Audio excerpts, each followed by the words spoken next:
Magandang araw sa ating lahat. Muli, welcome sa ating aralin ngayong araw na ito. Ang ating tatalakayin ay ang pagkonsumo, aralin number 6. At ito ang ating mga layunin sa araw na ito. Number 1, ibibigay ang kahulugan ng pagkonsumo at ikalawa, napapahalagahan ang salik ng pagkonsumo at implikasyon nito. Iniilayan ko ang lahat na kumuha ng isang buong papel at sagutin ang mga tanong na nakikita sa ating video lesson. Una, ano ang ibig sabihin ng pagkonsumo? Ikalawa, ano-ano ang salik ng pagkonsumo? Ikatlo, sa iyong palagay, alin sa mga salik ng pagkonsumo ang higit na nakakaapekto sa ating pang-araw-araw na pamimili? At ipaliwanag ito. At ang ikaapat ay ano ang papel na ginagampanan ng anunsyo o pag-aanunsyo sa pagbabago ng konsumo. Ngayon ay dumako na tayo sa ating aralin. Ang pagkonsumo. Anong ibig sabihin ng pagkonsumo? Ito ay ang paggamit sa mga produkto o serbisyo upang magkaroon ng kasiyahan ang tao mula sa kanyang mga kagustuhan o pangangailangan. It is the use of products or services to satisfy the person from his wants and needs. Ano pa ang ibig sabihin ng pagkonsumo? Una, ito ay pagbili at pagkonsumo. Bibili tayo at atin itong gagamitin katulad ng ating makikita sa larawan. Ikalawa, ang pagkonsumo ay tumutukoy sa paggamit at pakinabang o utility ng mga mamimili sa produkto. Pag sinabi nating utility, ito ay nangangahulugan na pakinabang nito sa tao o kung paano niya ginamit o kinonsumo ang isang produkto o serbisyo. Pag sinabi nating pagkonsumo, meron siya ng dalawang uri. Una ay ang pagkonsumo ng mamimili or direct consumption. Katulad ng pag nais nating bumili ng hamburger, bibili tayo, kakainin natin ito. Bibili tayo ng soft drinks, iinumin natin ito. Ang tawag doon ay direktong pagkonsumo. May isang uri naman, ito yung tinatawag na pagkonsumo ng bahay kalakal.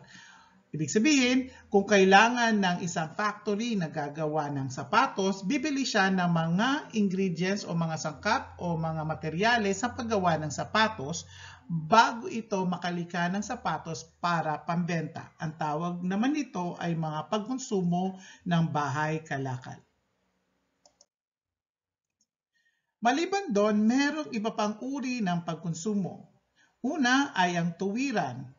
Ito ay nagaganap kung ang tao ay kumukonsumo ay dagli ang nararamdaman niya ang epekto ng paggamit ng produkto o serbisyo.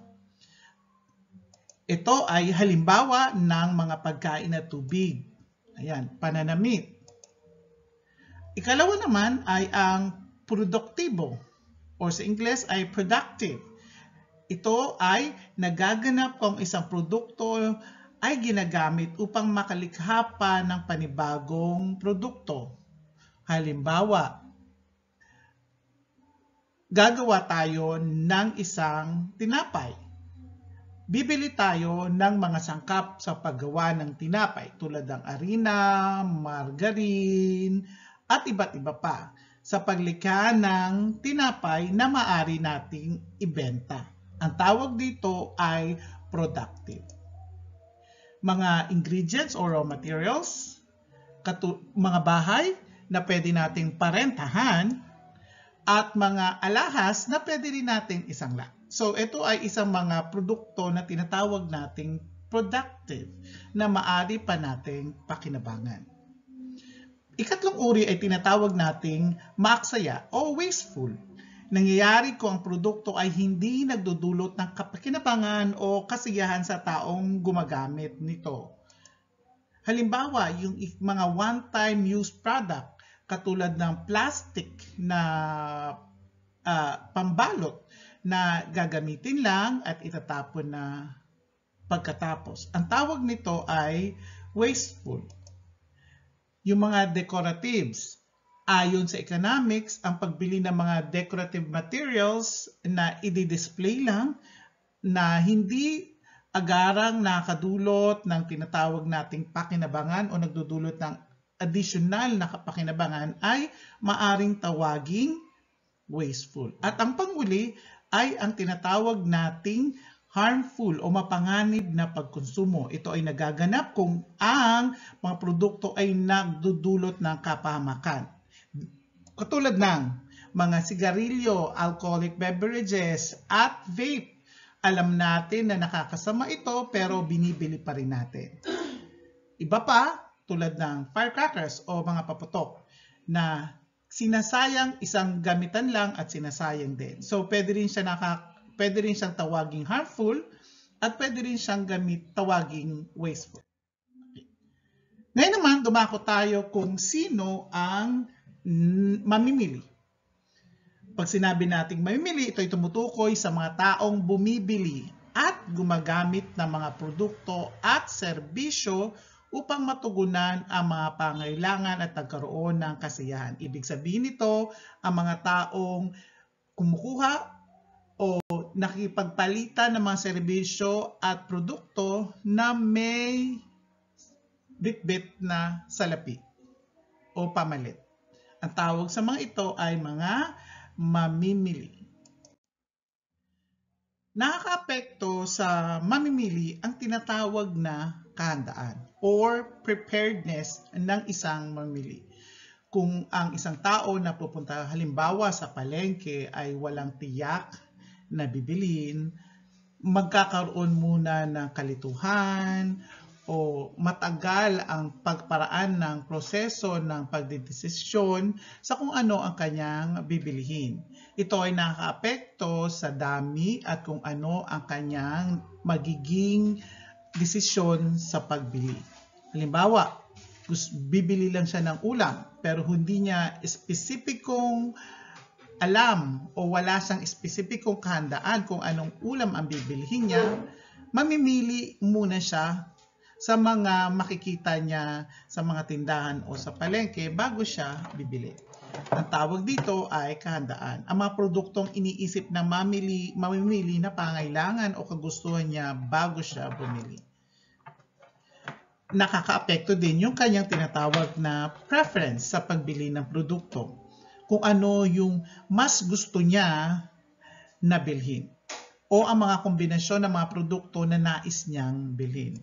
Ang ikatlo, yung tinatawag nating utility o yung kasiyahan na dulot ng paggamit ng isang produkto o yung tinatawag rin natin na pakinabang nito sa bibili. At pang-apat ay batay sa dami ng produktong nais na makonsumo ang kasiyahan na matatamo ng mamimili. So ang kahandaan ng mamimili ay nakakaapekto sa dami ng nais niyang bilhin.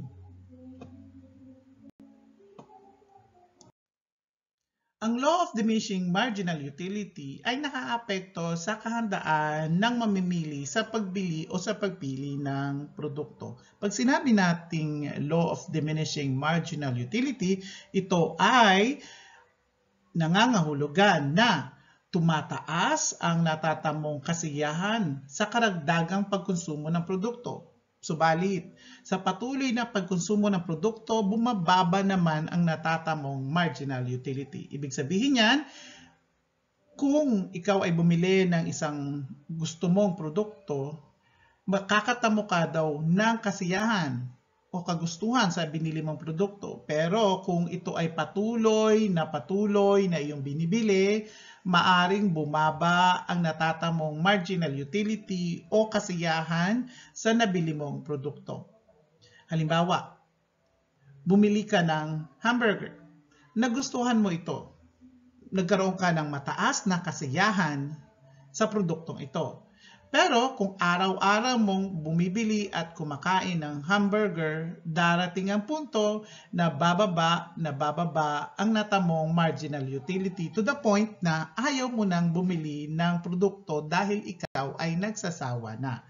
Ang tawag doon ay law of diminishing marginal utility. May dalawang punto ang law of diminishing marginal utility.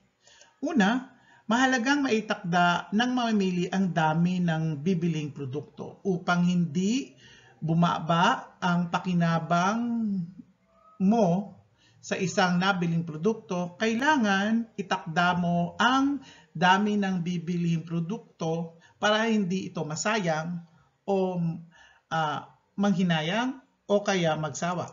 Ikalawa, mataas ang pagpapahalaga na naibibigay sa pagkonsumo ng produkto, lalong-lalo na kung ito ay una mong gamit. Pangalawa, ito ay lagi mong magagamit. At pangatlo, matagal mo itong magagamit.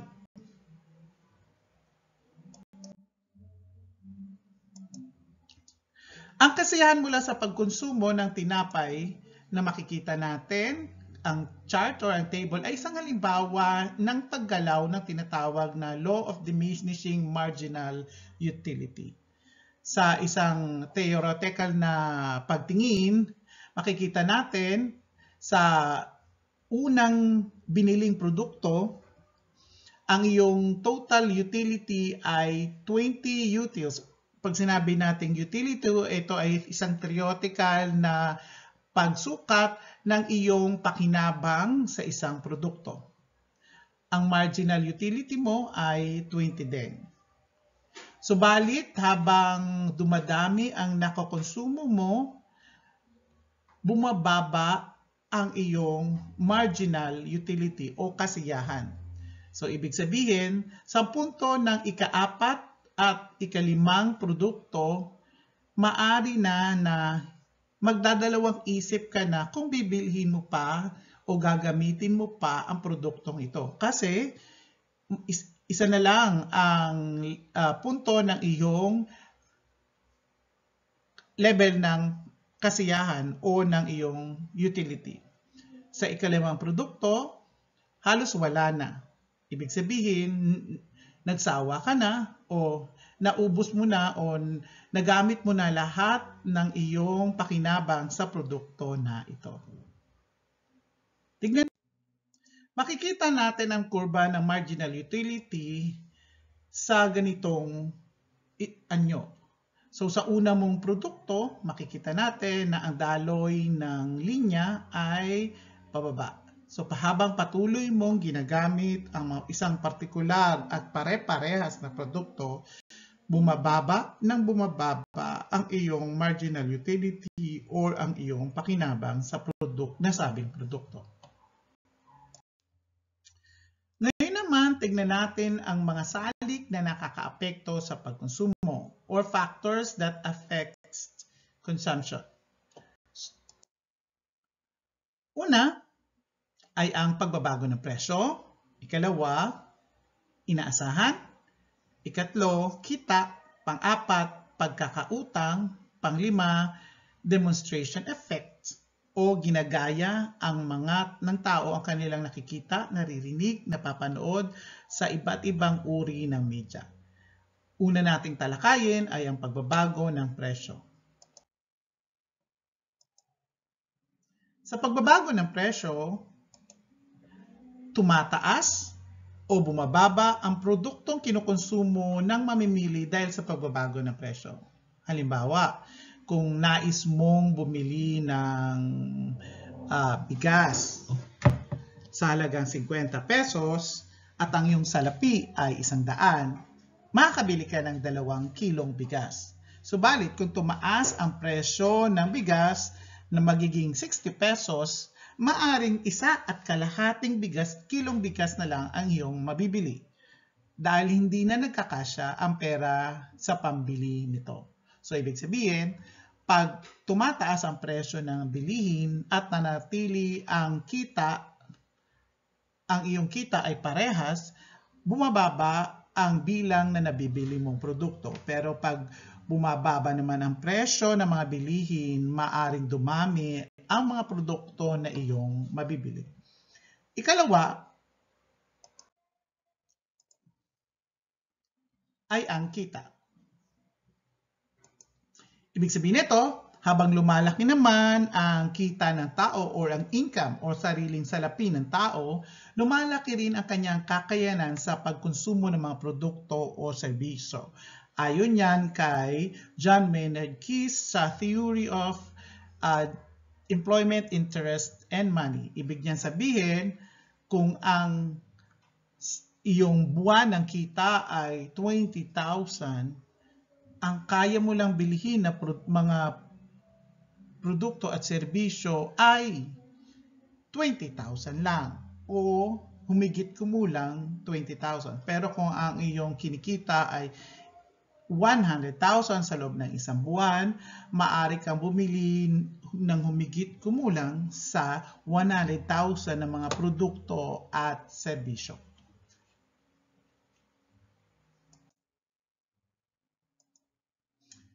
Ang ikatlo naman ay ang mga inaasahan or expectation. Pag sinabi natin expectation, mga inaasahang mangyayari sa hinaharap ay maaaring makaapekto sa pagkonsumo sa kasalukuyan. Halimbawa, kung tayo ay nakarinig na magkakaroon ng isang malakas na bagyo sa darating na linggo, may inaasahan tayong disaster sa sunod na linggo o bagyo, ang mangyayari ay bibili ka na ngayon ng mga pangangailangan mo tulad ng pagkain, tubig bilang paghahanda sa parating na bagyo.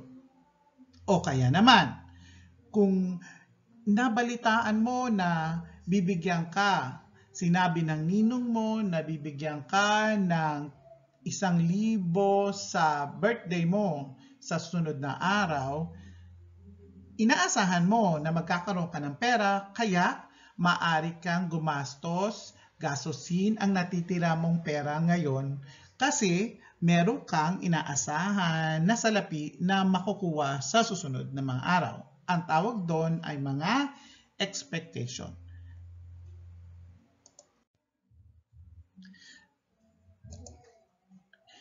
Pagkakautang.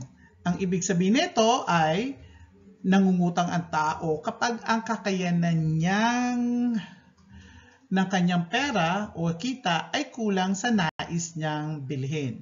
So kung nais niyang bumili ng isang 20,000 na halaga ng produkto or halimbawa ng cellphone, subalit ang kanyang pera ay 15,000 lang, ibig sabihin mangungutang siya pandagdag ng kanyang pambili. Pero ito ay magdudulot daw ng pagbaba ng kita at pagbaba rin ng kanyang pagkonsumo sa susunod na buwan. Bakit? Kasi kailangan niya munang magbayad ng kakulangan niya o inutang niya nung bumili siya ng cellphone. So lalong liliit yung kanyang kakayanang bumili dahil sa kanyang pagkakaroon ng utang. At ang panguli ay ang tinatawag nating demonstration effect. Pag sinabi nating demonstration effect, ito ay ang pagpapakita ng paraan ng paggamit at pakinabang sa produkto upang mamili o makahikayat na bumili ng produkto. Halimbawa nito ay mga anunsyo or advertisement na makikita natin sa makita natin sa TV, mapapakinggan natin sa radyo, mababasa natin sa mga iba't ibang uri ng babasahin. So ito ay isang paraan ng ginagamit ng mga producer upang makapagbigay ng impormasyon sa mga consumer ukol sa isang produkto o sa at ibang serbisyo. Nakatulad nga na makikita natin sa ating TV, cellphone at iba't iba pa. May iba't ibang uri ng pag-aanunsyo. Una ay ang bandwagon. Gumagamit ng maraming tao para ipakita sa lahat na maraming gumagamit na nasabing produkto at paglilingkod. Ito ay mga commercial na naghihikayat na sinasabi na maraming taong gumagamit nito at mag-join ka, sumali ka at upang magamit mo ang mga produktong nasabi sa mga commercials. Pangalawa, testimonials, gumagamit ng mga kilalang personalidad na nanghihikayat sa mga tao na gumamit ng produktong kanilang ginagamit, katulad ng isang kilalang advertisement sa gamot na hinihikayat niya na ang mga tao ay huwag mahiyang magtanong pag bibili ng mga gamot. Ikatlo ay ang brand name. Ipinapakita lang ang tatak ng produkto o paglilingkod. Marami natin yung makikita sa paligid, sa mga tindahan na nakapaskil, sa pader, o sa mga gilid-gilid ng mga tindahan. At pang-apat ay fear. Gumagamit ng panakot sa hindi paggamit ng produkto o serbisyo. Katulad yan ng mga sabon, alcohol, na nagpapakita ng mga germs at bacteria sa paligid na kailangan natin itong sugpuin. Sa pagpili ng mga produkto at serbisyo, may mga katangian ang mga mamimili upang tiyak na makamit ang pinakamataas na level ng pakinabang sa mga produkto at serbisyo na nabibili nila. Tinatawag itong mga katangian ng matalinong mamimili. Ang mga sumusunod ay ang mapanuri, marunong maghanap ng mga alternatibo, hindi nagpapadaya, makatwiran, sumusunod sa budget, at hindi nagpapadala sa mga anunsyo. Isa-isahin natin ito. Una ay ang mapanuri. Masusing namimili sa mga pagpipilian. Tinitignan ng mabuti ang mga sangkap, presyo o kalidad. Ibig sabihin, pag bibili tayo ng halimbawa ng isang t-shirt, titiyakin muna natin na walang tastas, walang punit, maganda ang pagkatahi, maganda ang materyales, eksakto sa presyo ang gamit at ang kalidad. Pangalawa, naghanap ng alternatibo. Bago natin tiyak na bilhin ang produkto na ating napili, titingin muna tayo sa iba mga produkto na maaring mas maganda ang pakinabang, mas mataas ang pakinabang kaysa sa napili natin. So, hahanap muna tayo ng iba pang mga alternatibo sa mga produktong ating napili. Maaring mas mahal ito or mas mura or mas maganda ang kalidad sa napili nating produkto. Ikatlo, hindi nagpapadaya. Kailangan alerto at laging handa ang mga mamimili. Ibig sabihin niya na tinitiyak niya na ang presyo ay tama, maayos ang mga bahagi, kalidad, at hindi siya nadadala agad sa mga buyo ng mga nagtitinda. Ulitin natin. Pagiging critical o mapanuri. B, alternatibo or looking for alternatives. At panguli, hindi nagpapadaya o easily deceived. Ang susunod ay ang pagiging makatwiran. D, pagiging makatwiran o ibig sabihin ay pagsaalang-alang ang presyo sa kalidad ng isang bagay. Naisip din ang kasiyahan na matatamo sa pagbili ng produkto. Halimbawa, bibili ka ng isang produkto na napakamahal pero isang beses mo lang ito magagamit. Ito ba ay reasonable? Ikalima ay ang pagsunod sa budget. Hindi nagpapadala sa popularidad ng produkto. Tinitimbang kung kinakailangan niya talaga ito. O sumusunod ayon sa allotted budget na nilagay niya. Halimbawa, kung nais niya bumili ng t-shirt at ang kanyang halaga na nais bilhin ay 150 hanggang 200, dapat ang bibilihin niya mga produkto ay nasa price range ng kanyang allotted budget. Pang-anim, hindi nagpapanic buying. Hindi agad-agad bumibili ng produkto kasi gusto niya, nakita niya, o kaya may discount. Panguli ay hindi nagpapadala sa anunsyo. Tinitignan niya muna ang kalidad ng mga produkto, tinitignan niya muna kung talaga magagamit niya ito, tinitignan niya muna kung ang mga produkto na ito ay tiyak na may pakinabang sa kanya.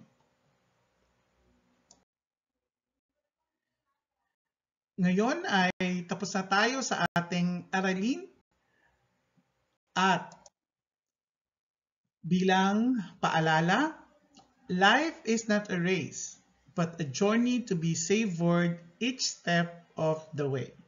Ibig sabihin, hindi kailangan natin magmadali sa buhay. Kailangan natin itong i-enjoy. Kailangan natin itong namnamin. Hanapin natin ang mga bagay na magdulot sa atin ng kasiyahan at kasiyahan sa ating kapwa. Laging tandaan, magpasalamat tayo sa Diyos sa mga biyayang ating natatanggap. Maraming salamat